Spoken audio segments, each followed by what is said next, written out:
નમસ્કાર વિદ્યાર્થી મિત્રો, અમદાવાદ ગ્રામ્ય જિલ્લા શિક્ષણ અધિકારીની કચેરીથી આયોજિત પરીક્ષા પર્વની ગુરુચાવી મિશન સિદ્ધત્વ 2.0ના આંકડાશાસ્ત્ર વિષયના ધોરણ 12 કોમર્સના આ વિષયમાં તમારું સ્વાગત છે. અહીં આપણે આ સિરીઝમાં ધોરણ 12 કોમર્સના આંકડાશાસ્ત્ર વિષયમાં પાસ થવા માટેની તેમજ 100 આઉટ ઓફ 100 માર્ક્સ મેળવવા માટેની ગુરુચાવીઓ વિશે સમજ મેળવીશું. સૌથી પહેલાં આપણો વિષય જે છે આંકડાશાસ્ત્ર વિષય, એ વિષય આંકડાનો વિષય છે, તો એનાલિસિસ તો હોવું જ જોઈએ. એટલે કે એની જે પેપર સ્ટાઇલ છે, બ્લુ પ્રિન્ટ છે, એનું એનાલિસિસ જેની પાસે હશે તે વિદ્યાર્થી તેમાં આયોજનપૂર્વક તૈયારી કરીને 100 આઉટ ઓફ 100 અથવા જેને પણ પાસ થવાની માત્ર ગણતરી છે તો એવા પણ માર્ક્સ મેળવી શકશે. સૌથી પ્રથમ તો આપણે આ વિષયના ચેપ્ટર્સની વાત કરીએ તો ચેપ્ટર્સમાં તમે જાણો છો તેમ પાર્ટ 1ની અંદર જ્યારે આપણે જોઈએ તો 4 ચેપ્ટર છે. પાર્ટ 1ની અંદર 4 ચેપ્ટર છે અને પાર્ટ 2ની અંદર બીજા 5 પ્રકરણ છે. એમ કુલ 9 જ પ્રકરણની તૈયારી કરવાની છે. આના પેપર સ્ટાઇલમાં 12 કોમર્સના આંકડાશાસ્ત્ર વિષયની પેપર સ્ટાઇલની જે કહીએ સુંદરતા, તો સુંદરતા એટલી છે કે અહીં તમે જેટલા પ્રશ્નો અહીંયા પૂછાય છે, ટોટલ પ્રશ્નો 61 છે, જેમાંથી તમારે માત્ર 52 ક્વેશ્ચન્સ ગણવાના છે. એટલે કે ટોટલ 9 પ્રશ્નો અહીંયા તમને વધારાના મળે છે. 9 પ્રશ્નો તમે અહીંયા વધારાના મેળવો છો. બીજી સુંદરતાની વાત કરીએ કે દરેક ચેપ્ટરની અંદર જે પ્રમાણે ગુણભાર વહેંચાયો છે તે પ્રમાણે જોઈએ તો અમુક લિમિટેડ પ્રકરણો કરીને પણ તમે એમાં પાસિંગ માર્ક્સ તો કવર કરી જ શકો છો.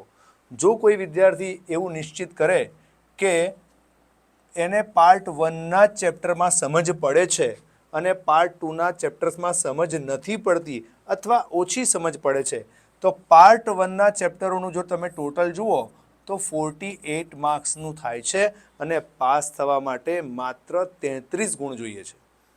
એટલે જો પાર્ટ 1 પણ જો વિધિવત પદ્ધતિસર શ્રેષ્ઠ રીતે તૈયાર કરેલો હોય તો વિદ્યાર્થી એટલીસ્ટ પાસ તો થઈ જ શકે છે.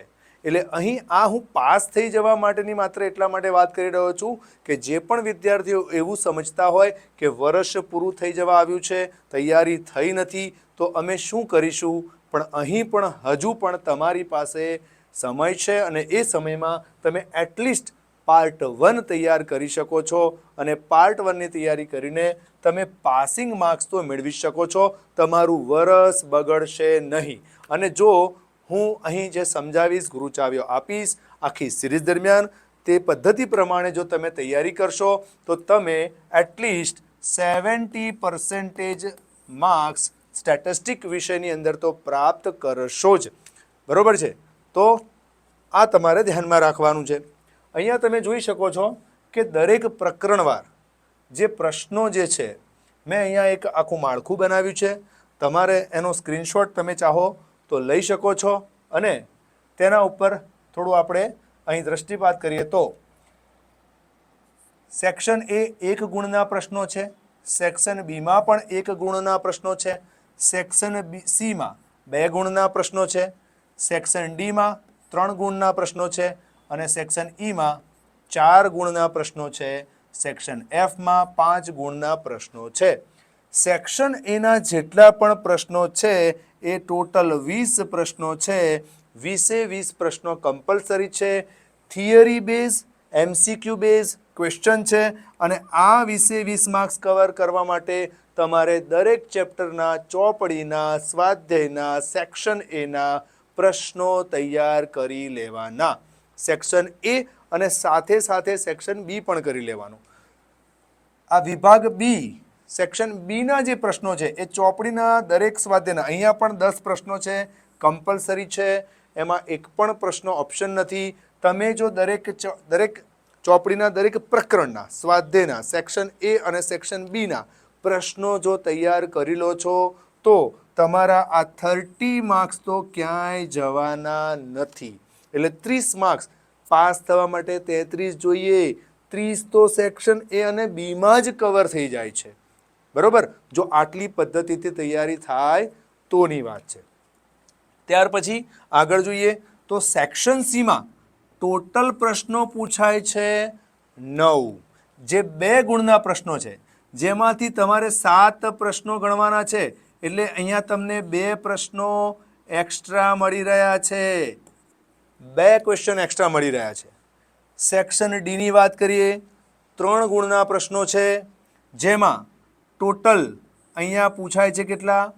12 પ્રશ્નો, અને તમારે એમાં ગણવાના છે કેટલા? તો અહીંયા તમારે ગણવાના છે ટોટલ 8 પ્રશ્નો, એટલે 4 ક્વેશ્ચન અહીંયા એક્સ્ટ્રા મળી રહ્યા છે. અહીંયા આપણે સેક્શન ઈની વાત કરીએ તો જેમાં તમારે અહીંયા ગણવાના છે ટોટલ 4 પ્રશ્નો પૂછાય છે, જેમાંથી 4 ગુણના તમારે પ્રશ્નો ગણવાના છે, 3 પ્રશ્નો ગણવાના છે, 1 પ્રશ્ન એક્સ્ટ્રા મળે છે. અહીંયા તમને 6માંથી તમારે 5 ગુણના 4 પ્રશ્નો ગણવાના છે, 2 પ્રશ્નો એક્સ્ટ્રા મળે છે, બરોબર છે. એટલે 4 ને 2 6 ને 1 7 ને 2 9 પ્રશ્નો એક્સ્ટ્રા મળે છે. હવે આ આંકડાશાસ્ત્રની આ જનરલ ઓપ્શનની આમાં પણ પાછું એવું છે કે ચેપ્ટરની અથવામાં ચેપ્ટરનો પ્રશ્ન છે એવું નથી, જનરલ ઓપ્શન છે, એટલે તમે કોઈ પણ પ્રશ્નો ગણી શકો છો. અહીંયા ટોટલ જે 12 પ્રશ્નો પૂછાયા છે, જેમાંથી 8 પ્રશ્નો કોઈ પણ ગણી શકો છો. અહીંયા ટોટલ 9 પ્રશ્નો પૂછાયા છે, તેમાંથી 7 પ્રશ્નો કોઈ પણ તમે ગણી શકો છો, બરોબર છે. તો આ એક પદ્ધતિથી જો કામ કરવામાં આવે તો તમે શ્રેષ્ઠ રીતે શ્રેષ્ઠ ગુણ પણ મેળવી શકો છો. ફરી પાછી જ્યારે હું તમને અહીંયા વાત કરું કે પ્રકરણ પાર્ટ એનું ભાગ 1નું આપણે પહેલું ચેપ્ટર જો જોઈએ તો એમાં આપણે ટોટલ પ્રશ્નો જો કહીએ તો 7 પ્રશ્નો પૂછાય છે, જેમાંથી 12 ગુણ જનરલ વિકલ્પ વગર થાય છે. પણ જો જનરલ વિકલ્પ સહિત આપણે ચેપ્ટર 1ને ગણવાનો આગ્રહ રાખીએ તો 16 માર્ક્સ ચેપ્ટર 1ના છે, જનરલ ઓપ્શન સહિત. ચેપ્ટર 2ના આપણે કહીએ તો જનરલ ઓપ્શન વગર ગણીએ તો 12 માર્ક્સ છે, પણ ઓપ્શન સાથે જો એને ધ્યાનમાં લઈએ તો 18 માર્ક્સ છે. અને એ જ રીતે ચેપ્ટર 3ની વાત કરીએ તો બીજા 16 માર્ક્સ છે. જો કોઈ વિદ્યાર્થી માત્ર 3 પ્રકરણ તૈયાર કરે છે તો પણ 16, 18 અને 16 કેટલા ગુણ થાય ગણી લેજો. પાસ થવા માટે તો પૂરતા છે જ, પ્લસ થોડા વધારે પણ ગુણ મળે છે. એટલે સેક્શન એ જો પાર્ટ 1 જે છે સ્ટેટિસ્ટિકનો આપણો 4 પ્રકરણનો ભાગ 1 તમે તૈયાર કરો છો, પાર્ટ 2 સંભાવના આધારિત મુદ્દા છે, લક્ષ્ય, વિકલન, પ્રામાણ્ય વિતરણ અને આ સંભાવના આધારિત જે પ્રકરણો છે એમાં કદાચ કોઈ વિદ્યાર્થીને ઓછી સમજ પડતી હોય, પણ પાર્ટ 1ના બધા જ પ્રકરણના દાખલાઓ તમે 10મા ધોરણમાં અને 11મા ધોરણમાં જે આંકડાશાસ્ત્ર સબ્જેક્ટ્સની અંદર મધ્યક, મધ્યસ્થ, બહુલક વગેરેને આધારિત જે પ્રક્રિયાઓનો અભ્યાસ કર્યો છે એવા જ કોષ્ટક પ્રકારના પ્રશ્નો છે, અને જે સરળતાથી તમે તૈયારી કરી અને એમાં પાસિંગ ગુણ તો મેળવી શકો છો. 12 ચોક 48 હમણાં મેં ગણાવ્યું, બરોબર, અને જનરલ ઓપ્શન સાથે અહીંયા ગણો તો તમે ગણી લેજો કેટલા ગુણ થાય છે. તો તમે શ્રેષ્ઠ રિઝલ્ટ પાર્ટ 1માં પણ પાર્ટ 1 તૈયારી કરીને પણ તમે પાસિંગ માર્ક્સ કરતાં પણ સારા ગુણ મેળવી શકો છો. અને જો કોઈ વિદ્યાર્થીને બધા જ ચેપ્ટર્સમાં સમજ પડે છે તો પછી એના માટે 100 આઉટ ઓફ 100 માર્ક્સ મેળવવા એક રમત વાત છે. બીજી એક આ આંકડાશાસ્ત્રની પેપર સ્ટાઇલની સુંદરતાની આપણે વાત કરીએ. તમારે લખવાનું છે 100 ગુણનું અને પૂછાય છે 130 ગુણનું. 30 ગુણનું તો એક્સ્ટ્રા પૂછ્યું છે, 30 ગુણના પ્રશ્નો એક્સ્ટ્રા છે. એટલે વિચારો કે 130 ગુણનું પેપર તમને મળે છે અને તેમાંથી તમારે 100 ગુણ મેળવવાના છે. એટલે જો પદ્ધતિથી તૈયારી કરવામાં આવે તો આંકડાશાસ્ત્ર વિષયની અંદર શ્રેષ્ઠ પરિણામ મેળવી જ શકાય છે. આવનાર આપણા જે કંઈ પણ આ લેક્ચરની સિરીઝ છે એમાં આપણે દરેક પ્રકરણવાર દરેક પ્રકરણના અગત્યના મુદ્દાઓનો અભ્યાસ કરવાના છીએ, બરોબર છે. અગત્યના દરેક મુદ્દાઓનો, સૂત્રો, દાખલાઓની રીતો, થિયરીના અગત્યના પ્રશ્નો, બરોબર છે, અને કેટલીક ઇમ્પોર્ટન્ટ પ્રશ્નાવલી એટલે કે અગત્યના પ્રશ્નો કે જે પરીક્ષામાં જનરલી પૂછાતા હોય છે. તો આ પ્રમાણે આયોજનબદ્ધ આપણે તૈયારી કરી અને આ જે મિશનનું નામ છે પરીક્ષા પર્વની ગુરુ ચાવી, એને સિદ્ધ કરીશું અને શ્રેષ્ઠમાં શ્રેષ્ઠ પરિણામ પ્રાપ્ત કરીશું. આ પ્રથમ વિડીયો છે જેમાં આપણે પેપર સ્ટાઇલ વિશે મેં થોડી તમને સમજણ મેળવી છે અને એમાં પાર્ટ 1નું કેટલું ઇમ્પોર્ટન્સ છે મેં તમને એ સમજાવ્યું છે. એ જ પ્રમાણે પાર્ટ 2ની પણ જો તમે વાત કરો તો એમાં પણ દરેક ચેપ્ટરની અંદર જે પણ હોશિયાર વિદ્યાર્થીઓ છે તેમને જે તે પ્રકરણોમાં જેટલી પણ આવડત છે તે પ્રમાણે તમે માત્ર ને માત્ર જનરલ વિકલ્પ વિનાના ગુણભાર નહીં પણ જનરલ વિકલ્પ સાથેના ગુણભારને પણ ધ્યાનમાં લેજો અને દરેક પ્રકરણમાંથી તમને કેટલા પ્રશ્નો ગણવા મળે છે, જેમાંથી વધારેમાં વધારે પ્રશ્નો ગણવા મળે એ પ્રકરણો આપણે કરવાનો આગ્રહ રાખવો જોઈએ. બરોબર છે. પાર્ટ 1ના દરેક પ્રકરણમાંથી 7 પ્રશ્નો ગણવા મળે છે, એટલે કે અહીંયા 3 પ્રશ્નો જે આ છે અને સાથે 4 પ્રશ્નો ગણતરીવાળા છે. આ થિયરિકલ કન્સેપ્ટથી સેક્શન એ અને બીમાં પ્રશ્નો પૂછાય છે, જ્યારે સેક્શન સી, ડી, ઈ, એફમાં કેલ્ક્યુલેશન કન્સેપ્ટથી પ્રશ્નો પૂછાય છે.